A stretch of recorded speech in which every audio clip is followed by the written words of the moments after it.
Well, Russ Roberts is most definitely a free market economist, even in areas that traditionally have been the role of government. And I ask him about the future of education. There's two reasons we go to college, right? One is to learn stuff, the other is to get certified as smart enough to have gone through college. And we now live in a world where a huge portion of the stuff we learn in college can be gained at zero cost to yourself on the web, in podcasts, in MOOCs online, courses online. It's an incredible world, incredible time to be curious. The problem is that sometimes that's not enough. They also need to certify that they've mastered those subjects. The fact that I've sat in on those classes, I've watched the videos, maybe you didn't quite get it, right? So the question is, can we develop ways to certify people that they've understood the material?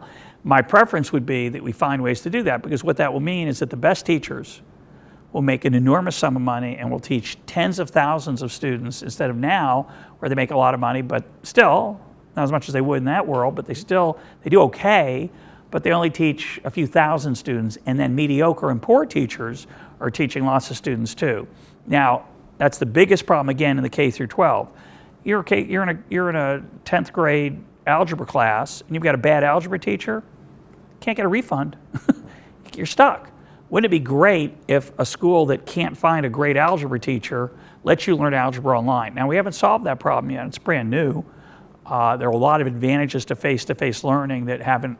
One of them is testing, which we just talked about. But the other is something special about face-to-face. It's not the same when you do it over a screen. It's not the same when you do it with tens of thousands of people. You lose something there. Is what you lose outweighed by the fact that a tremendous teacher is the one making the video that you're watching. And we're going to see how that plays out, but it's got a lot of potential. When you look out over the grand landscape of the economy, of the world economy, still, U.S. output is so much greater than anyone else. How do you feel going forward over the next arbitrary number, 20 years, about where our economy is heading on the path that it's currently on? Well, we live in a very competitive world, obviously. And that's a good thing overall. I'm thrilled that China's growing. That's good for America. It's good for China, right? They count. I'm glad that there are fewer people starving to death around the world compared to 20 years ago. It's been an incredible change in how the poorest people live. There's still, tragically, about 1 billion people living in desperate poverty, and we struggle to find ways to help them.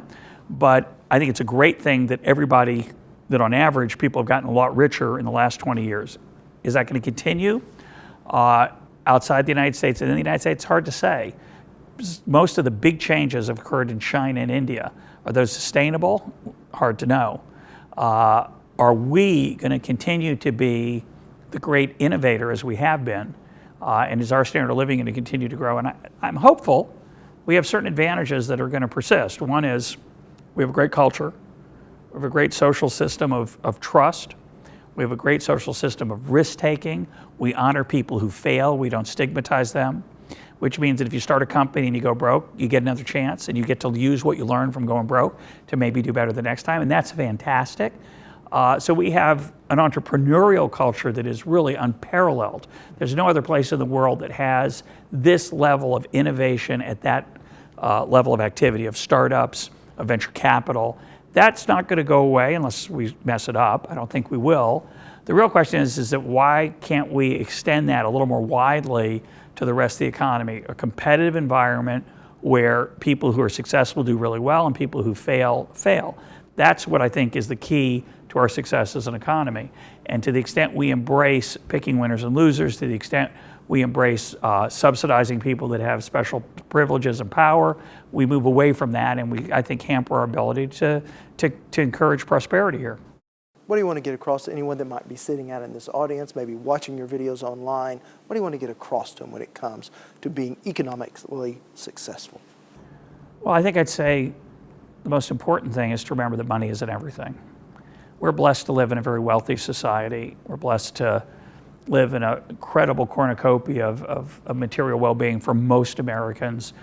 We are richer. Even the poorest American today is richer than 99% of anyone who's ever lived in history, and is richer than most people around the world today. So we're very lucky that we don't have to worry a lot about starvation and deprivation of the kind that is unfortunately still elsewhere.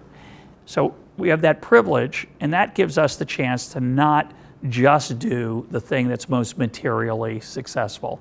So when I give people, if somebody cares to ask me advice like you have, I always tell students, don't take, for your first job, don't take the job that pays the most money. Now, if you're lucky, that's the best job to take, but it's not by itself the rule.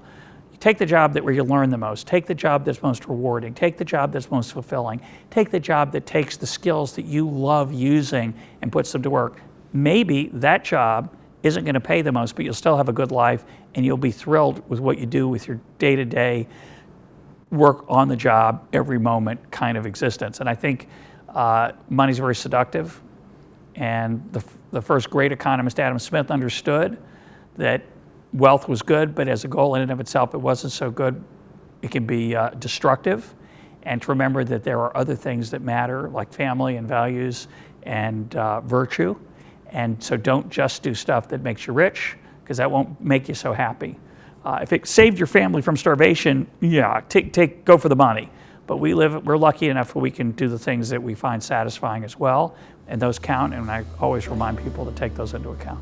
Russ Roberts, thank you so much. My pleasure, thank you.